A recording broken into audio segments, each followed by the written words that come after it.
भूमनपुर नामक एक गांव में राजू नामक एक धोबी और उसकी बेटी रेखा रहते थे। हर रोज वो दोनों गांव के लोगों के कपड़े को धोने नदी के किनारे जाते थे। वहाँ वो कपड़े धो के सुखाते थे और तब सूखे हुए कपड़ों को उनके घर ले जाते थे। राजू उन कपड़ों को इस्त्री करता था और रेखा इस्त्री किए हुए कपड़ों को तय करती थी। तब जिनको जो कपड़े लौटाना है उन्हें अलग अलग जमा करती थी। ऐसे हर दिन वो मेहनत करके पैसे कमाते थे और ऐसे ही कुछ दिन बीत जाते हैं। एक दिन नदी के किनारे जब राजू अपनी बेटी के साथ कपड़े धो रहा था, तब एक भूत उन्हें देखना शुरू करती है।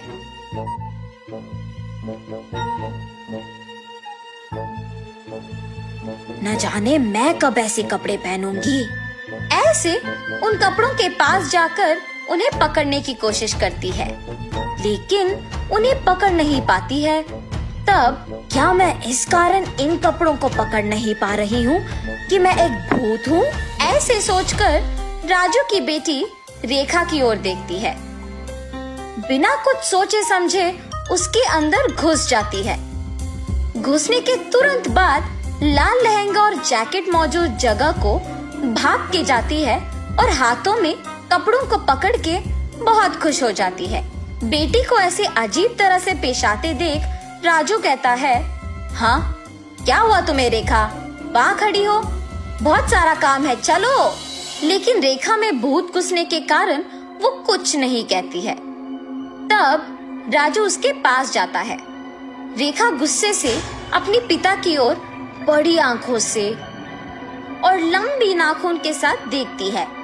उसे ऐसे देख उसके पिता डर जाते हैं। पापा, मुझे ये अच्छा लगा है और मैं यही पहनूंगी, ऐसे कह के वहाँ से चली जाती है। रेखा को ऐसे देख उसके पिता डर डर के घर धीरे से सारे कपड़े लेके पहुँचते हैं।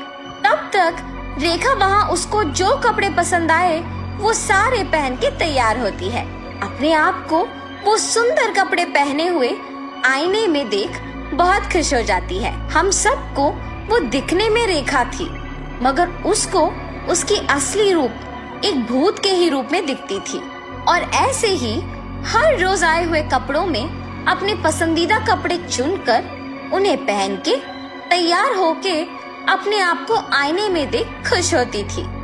दिन प्रतिदिन उसका तैयार होने की चाहत बढ़ती जाती है। राक्षस की तरह अपनी बेटी का व्यवहार देख राजू परेशान होता था, मगर अपनी बेटी की सच्चाई को किसी से कह भी नहीं पाता था, और अगर कहा भी तो वो ये सोच के डर जाता था कि उसका नतीजा क्या होगा। एक दिन जब गांव के जमींदार राजू को धोने के लिए कपड़े लेने के लिए बुलाते हैं, तो राजू वहां जाता है।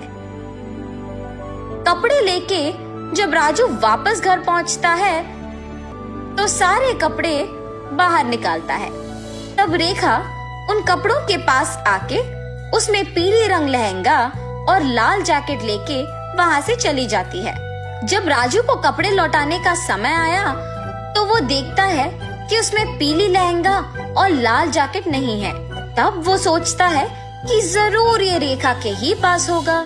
रेखा के कमरे में जाके देखने पर वो उन्हीं कपड़ों में तैयार होके आईने के सामने खड़े होके अपने आप को देखते ही रहती है।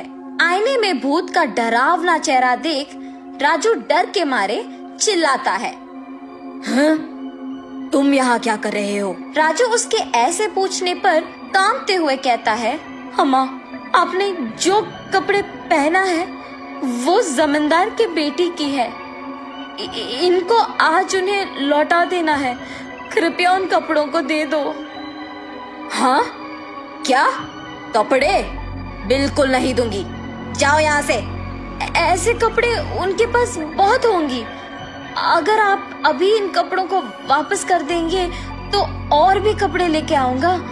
अब अगर मैं इन कपड़ों को नहीं लौटाऊंगा तो मेरा व्यापार नहीं चलेगा। मैं हाथ जोड़ के विनती करता हूँ, वापस कर दो, तुम मेरी बेटी नहीं हो। हा हा हा, सही पहचाना। हाँ, मैं तुम्हारी बेटी नहीं हूँ। ऐसी और कपड़े हैं? हाँ, बहुत सारे। तो फिर इन कपड़ों की मुझे क्या जरूरत? ऐसे कहकर उन कपड़ों को वहां छोड़ के हवा में उड़ के गायब हो जाती है। ये जान के जमींदार की बेटी के पास बहुत सारे कपड़े हैं, वो सीधा उनके ही घर पहुंच जाती है। अच्छे कपड़ों के लिए सारे कमरे छान मारती है। उस घर में मौजूद जमींदार के परिवार वासियों को राजू की बेटी का व्यवहार कुछ समझ में नहीं आता है। जमींदार की बेटी अपने पिता को बुला के कहती है, पापा पापा, राजू की बेटी रेखा बहुत अजीब तरह से पेश आ रही है। ऐसे कहते ही वो वहाँ जाकर कहता है, ए लड़की, क्या कर रही हो? पागल हो गई हो क्या? जमींदार के ऐसे कहने पर क्रोधित होके रेखा जोर से चिल्लाते हुए अलमारी को उठा के उन पर फेंक देती है। सभी डर जाते हैं और जो कुछ भी वो मांगती है उसके सामने रख देते हैं। रंग बिरंगी कपड़े, जेवर, चूड़ियाँ, सब। हाँ, आओ आओ, मुझे तैयार करते हुए मेरी सेवा करो, आओ।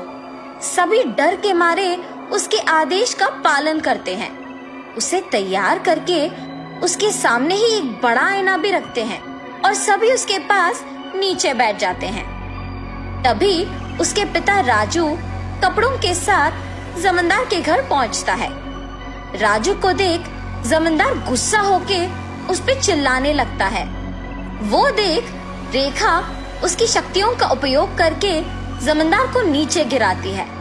क्रोध में पागल होकर सारा सामान जोर जोर से नीचे गिराती रहती है। वहाँ मौजूद सभी को एकदम डरा देती है। एक स्वामी जी ये सब नहीं देख पाते हैं और जमींदार के घर पहुँच जाते हैं। सीधा रेखा के पास जाकर उस पे गंगा जल डालते हैं। कुछ मंत्रों का प्रयोग करके रेखा से उस भूत को बाहर लाके उसे एक बोतल में बंद कर देते हैं। भगवान के रूप में आकर आपने मेरी बेटी को बचाया। उस स्वामी जी का धन्यवाद करके जमींदार से भी माफी मांगकर वहाँ से चले जाता है।